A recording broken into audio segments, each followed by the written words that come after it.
शादी की रात रेखा दुल्हन बनी बैठी थी। अपने कमरे की सजावट देख रही थी। कमरे को बहुत सुंदरता से सजाया गया था। कुछ देर बाद ही दीपक कमरे में आया। चेहरे पर मुस्कुराहट ले कमरे का दरवाजा बंद किया तो मुस्कुराती हुई रेखा ने नजर झुका ली। वह उसके पास आकर बैठ गया। कहने लगा, मेरी माँ ने मेरे लिए सुंदर और हसीन पत्नी ढूंढी है और मेरी हमेशा से इच्छा थी कि मेरी पत्नी सुंदर हो ताकि सुंदर बेटे पैदा करके दे। दीपक की पहली बात ही सुनकर रेखा कुछ नर्वस हुई थी।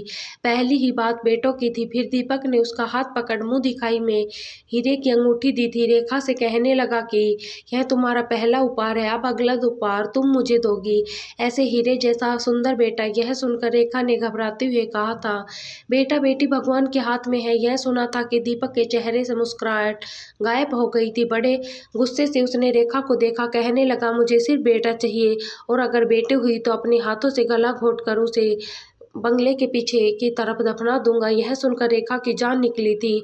शादी की पहली ही रात वह डर कर रह गई थी। दीपक की आदत अजीब थी। कभी वह इतना प्यार आता कि जैसे उसके बगैर एक पल भी न रह सकता हो, लेकिन कभी उसका व्यवहार इतना कठोर होता कि रेखा को समझ ही नहीं आता कि क्या यह वही दीपक है जो उस पर जान छिड़कता है। रेखा के लिए एक बात बहुत अजीब थी और वह यह थी कि उसकी सास का व्यवहार उसके साथ आम सासों जैसा नहीं थी। वह चुपचाप बैठी रहती। हाँ, मगर ससुर स्वभाव सही था। दीपक की भी कोई बहन नहीं थी। वह 3 भाई थे और बड़े दोनों भाई शादीशुदा से थे, अलग घरों में रहते थे। कई बार रेखा अपनी सास के पास बैठी इधर उधर की बातें करती, लेकिन उसकी सास ने कभी भी सीधे मुंह बात नहीं की थी। ना कभी उसके खाने में कभी निकाली, ना कभी रोक टोक की। ऐसा लगता ही नहीं था कि घर में उसकी सास मौजूद है। एक बार वह सुबह जल्दी उठ गई, कमरे से बाहर आ गई तो उसकी सास के कमरों से सिसकियों की आवाज आ रही थी।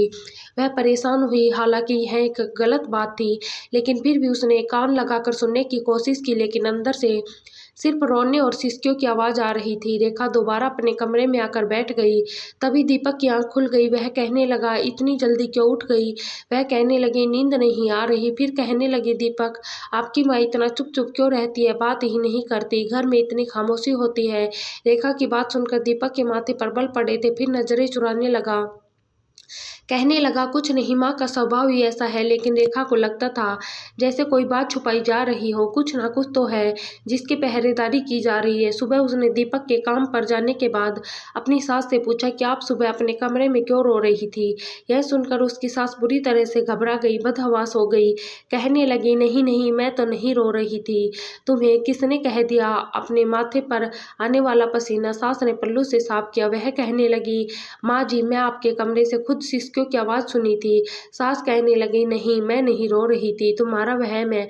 और यह भला कौन सा तरीका है कि तुम मेरे कमरे में झांक टाक कर देखती हो? वह बड़ा सा मुंह बनाकर कहने लगी, नहीं नहीं, मैं झांक नहीं रही थी, मैं गुजर रही थी तो आपके कमरे से रोने की आवाज आ रही थी। मुझे जरा चिंता होने लगी, आपकी तबीयत तो ठीक है ना?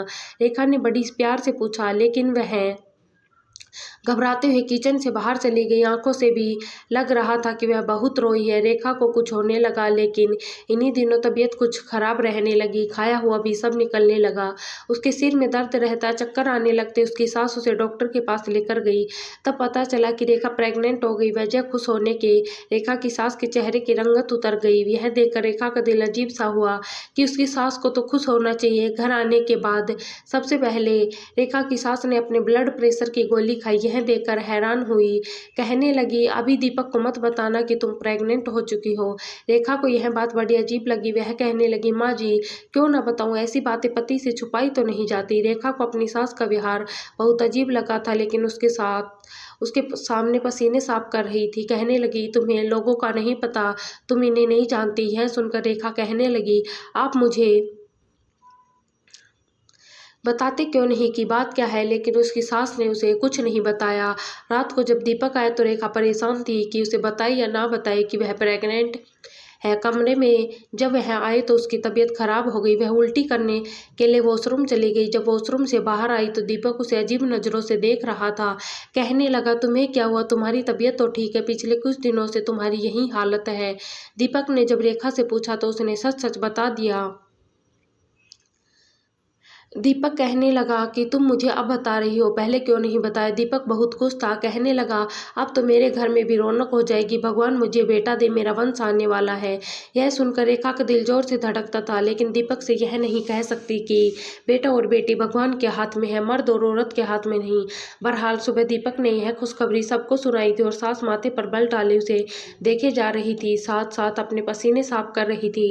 रेखा के लिए ये बात बड़ी अजीब थी। उस रात भी उसने अपनी सास की सिसकियों से रोते हुए आवाज सुनी, जैसे वह बहुत रो रही हो। रेखा को लगा शायद उसकी सास खुश नहीं है, वह बहुत परेशान थी। दीपक ने 1-2 करोड़ रख दिए थे ताकि रेखा कोई भी काम ना करे, बस अपना ख्याल रखे। और वह रेखा को दिन में कई बार फोन करता, तुमने फल खाया कि नहीं, दवा टाइम पर ली कि नहीं, रेखा तुम किसी काम को हाथ नहीं लगाओगी, यह ना हो बच्चे को कुछ हो जाए, अपना बहुत ख्याल रखो, सारे काम छोड़ दो। दीपक का व्यवहार ऐसा था कि रेखा को अपने आप पर गर्व होने लगता।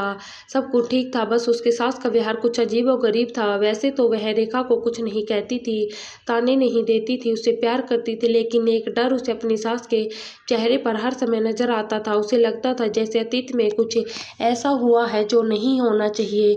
पता नहीं उसकी सास किस चीज से डरती थी। एक बार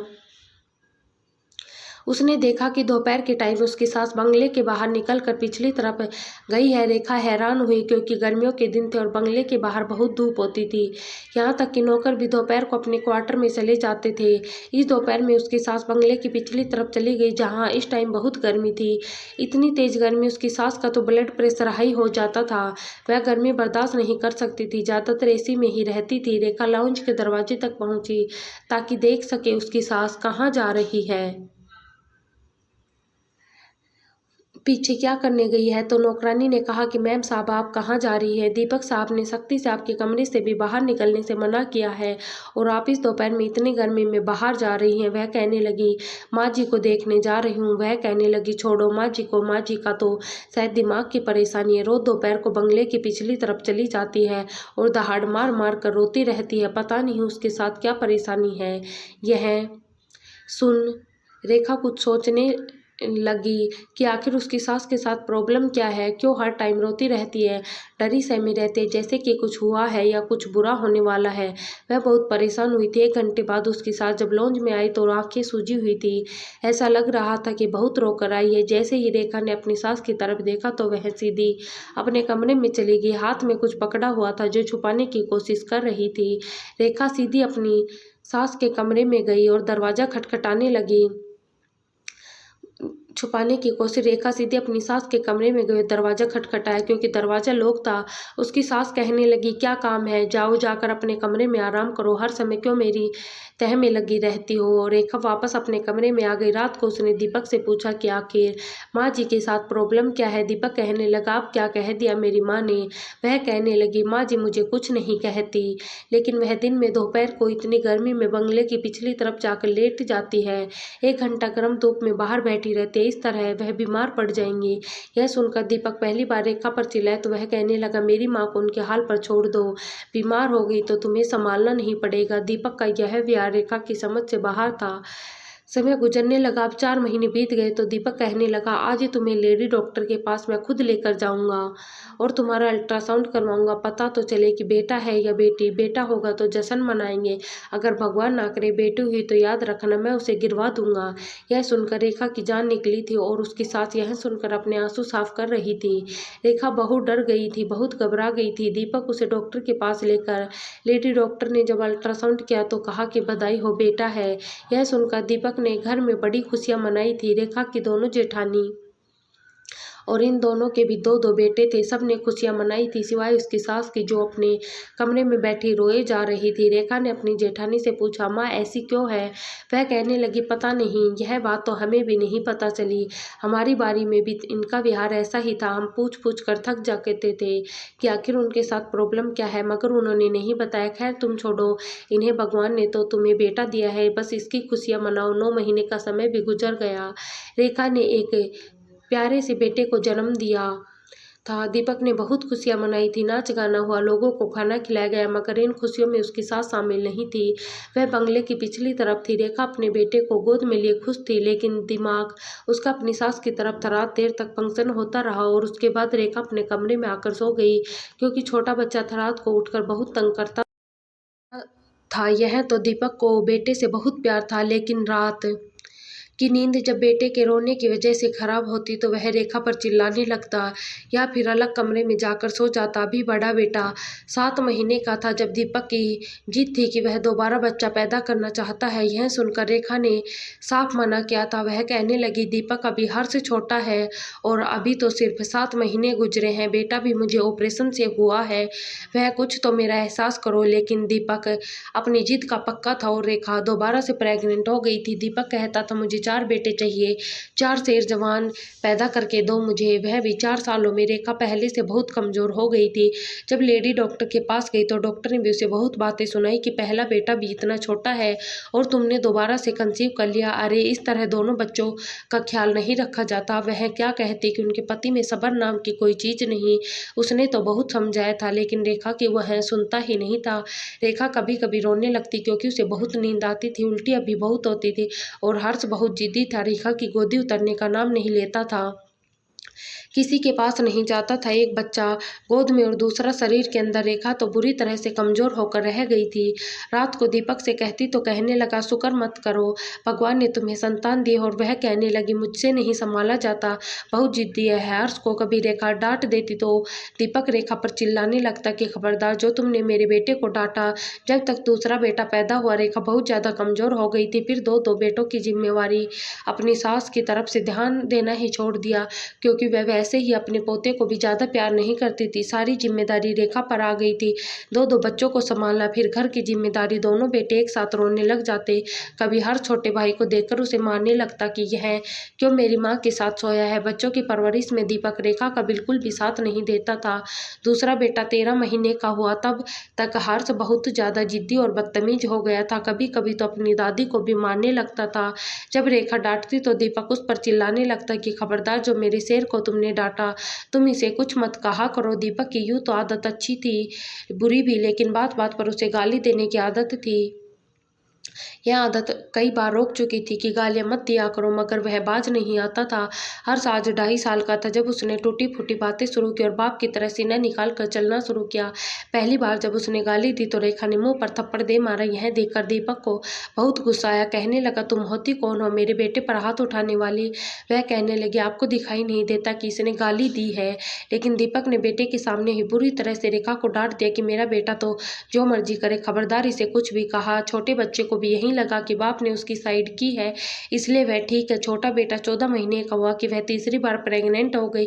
1.5 साल बाद बच्चे पैदा करने से वह ना तो हर्ष की परवरिश ठीक से कर पाई, ना ही बच्चों को ध्यान दे पाई। 4 बच्चों के पैदा होने के बाद लेडी डॉक्टर ने उसका ऑपरेशन कर दिया था, क्योंकि वह अब बच्चा पैदा नहीं कर सकती थी, बहुत कमजोर हो गई। थोड़ी इत्तेफाक किया कि 4 बेटे थे, बेटी कोई नहीं थी और चारों ही बाप की तरह बहस भी थे। दीपक तो सीना चौड़ा करके चलता था, जैसे बेटा पैदा करके उसे कोई जहांगीर मिल गई। सबसे कहता, मेरे तो बेटे हैं, भगवान मुझसे खुश है तभी मुझे बेटे दिए हैं, मेरे पास किसी चीज की कोई कमी नहीं है। जैसे जैसे समय बीतने लगा हर्ष के बदतमीजी बढ़ने लगी और हर्ष को देखकर दूसरे भाइयों ने भी गाली गलौज सीख ली थी, क्योंकि रेखा जब भी मना करने की कोशिश करती तो दीपक उल्टा उसे बुरा भला कहता। दोनों के बीच में लड़ाई झगड़े भी होने लगे थे। बड़ा बेटा जब स्कूल जाने लगा तो स्कूल में भी क्लास के बच्चों को मार तरोड़ गाली देकर आया करता था और आकर अपने बाप को बड़े गर्व से बताया करता था।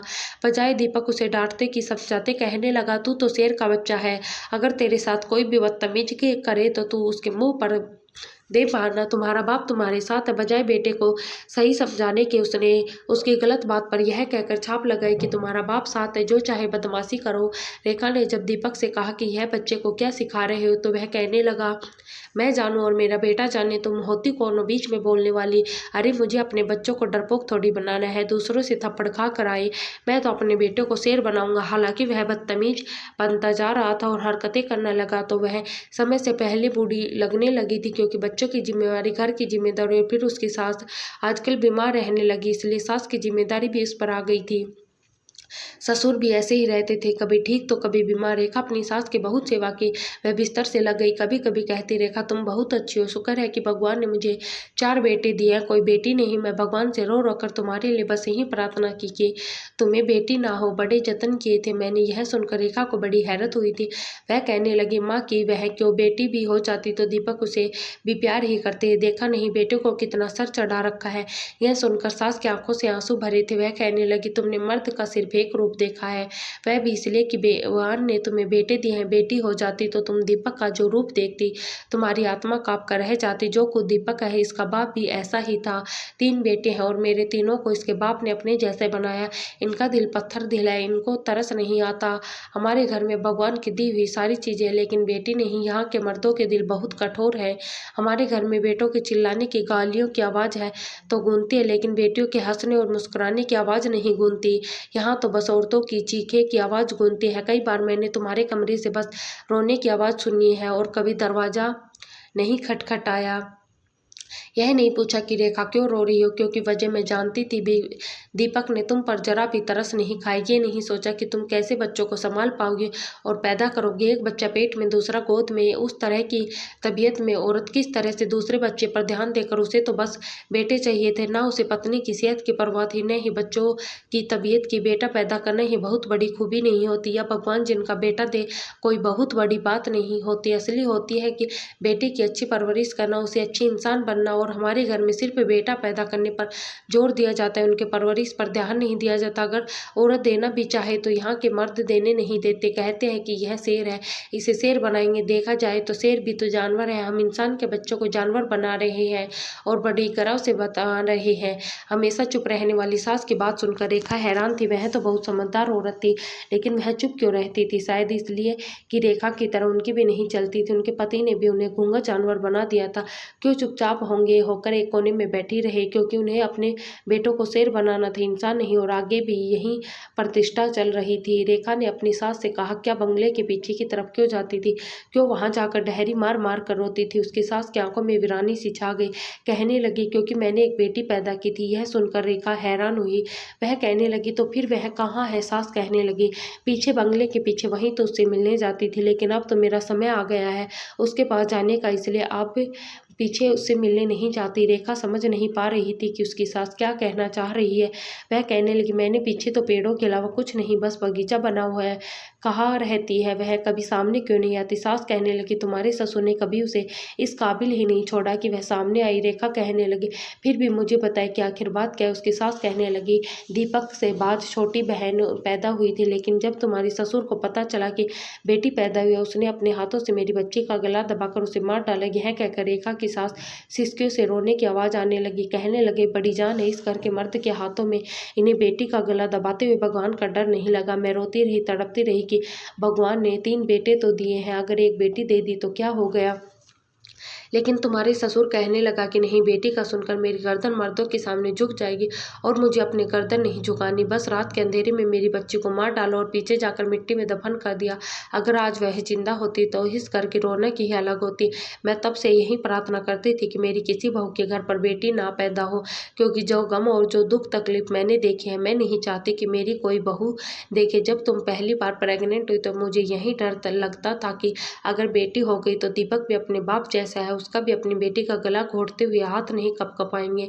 मैं यह नहीं चाहती कि जो पीड़ा मैंने सही, मेरी कोई बहू उसे सहे। बड़ी प्रार्थना की मैं तुम तीनों बहुओं के लिए, और भगवान का शुक्र है कि भगवान ने मेरी प्रार्थना सुन ली। रेखा को उसे विश्वास नहीं हो रहा था कि जो बातें उसके कान सुन रहे वह सच है। जब से रेखा की शादी हुई तब से उसने अपने ससुर के दोनों हाथों को हमेशा कांपते ही देखा था। उसके ससुर के दोनों हाथ हर समय कांपते रहते थे, यहाँ तक कि वह एक गिलास पानी तक नहीं पकड़ सकते थे। वह भी नौकर को बुलाते थे, लेकिन जबान के बहुत कठोर। शायद बेटी का गला दबाने की सजा उन्हें दुनिया में मिली गई थी, लेकिन एहसास नहीं था कि उन्होंने कितना बड़ा जुर्म किया है। रेखा की तो आत्मा कांप गई थी यह सोच कर के अपनी ही सगी औलाद, और वह भी नन्ही मुन्नी सी बच्ची का गला घोटते उसकी हिम्मत हाथ नहीं कांपे क्यों थी? अगर औरत से इतनी नफरत थी तो ऐसे मर्द शादी क्यों करते? उसके सास कुछ दिनों में मर चुकी थी और रेखा ने एक अजीब सी बात है, उसकी सास के चेहरे पर मुस्कुराहट थी, जैसे किसी से मिलने की खुशी हो। शायद शायद उन्हें लगता था कि मरने के बाद वह अपनी बेटी के पास चली जाएगी। हकीकत भगवान ही जानते हैं, लेकिन सास के मरने के बाद रेखा को बहुत दुख हुआ था। दीपक का व्यवहार वैसा ही था। वह भी जवान हुए थे, रेखा भी बुढ़ापे में कदम रख चुकी थी। बेटों की शादी का मामला तो जब वह इस मामले से लोगों में मिले, लोगों ने जो बातें उसे बताई तो उसके होश उड़ गए। कहने लगे, हम इस परिवार में शादी नहीं करेंगे जहाँ बेटियों से नफरत की जाती है। क्या पता हमारी बेटी बेटा पैदा करने की बजाय बेटी पैदा कर दे। यहाँ पर मर्द अपनी ही बेटी का गला घोटकर मार डालते। इस घर में भगवान के लक्ष्मी रूठी है, ऐसे घर में हम अपनी बेटी नहीं देंगे। पहल तो दीपक जब भी रिश्ता देखकर आता तो बहुत बुरा भला कहता, लेकिन एक बेटियां पैदा की और ऊपर से अकड़ कितनी आ रही है। ऐसा नहीं मानते कि मैं अपने बेटों के लिए उन्हें पसंद कर रहा हूँ। लेकिन धीरे धीरे जब बड़े बेटे की उम्र 38 के लगभग होने लगी, तब दीपक भी हिम्मत हार चुका था। उसके घर में हर चीज़ थी लेकिन खुशी नहीं थी। रेखा रोती थी, कहती थी, आपकी बहन की हाय लग गई, आपके बाप ने बेटी की कदर नहीं की, इसलिए अब आपके बेटे को भी कोई अपनी बेटी नहीं देने को तैयार। अब अकड़ते रहते, अपने बेटों के लेकर गर्व करें। एक तो इनके परवरिश आपने ऐसी की कि लगता है इंसान न हो जानवर हो। गंदी गंदी गालियां बकते, हाथ उठाने से भी बाज नहीं आते। मुझे तो लगता है जैसे मैंने बेटे नहीं कोई बदमाश पैदा कर दे। दीपक के बेटे माँ बाप को भी गंदी गालियां देते थे, वहीं कुछ लौटा रहे थे जो दीपक ने उन्हें बचपन में दिया था। दीपक और रेखा बीमार रहने लगे, लेकिन कोई ऐसा बेटा नहीं था जो उन्हें पानी भी पूछता। दीपक को एहसास होता कि अगर उसकी कोई बेटी होती तो ऐसे समय में जरूर माँ बाप की सेवा करती, लेकिन लक्ष्मी तो उनके घर से रूठ चुकी थी। उन्होंने इन लक्ष्मी की कदर ही नहीं की थी। इसलिए बेटों पर गर्व करने वाले एक बार इस कहानी को जरूर सुन ले।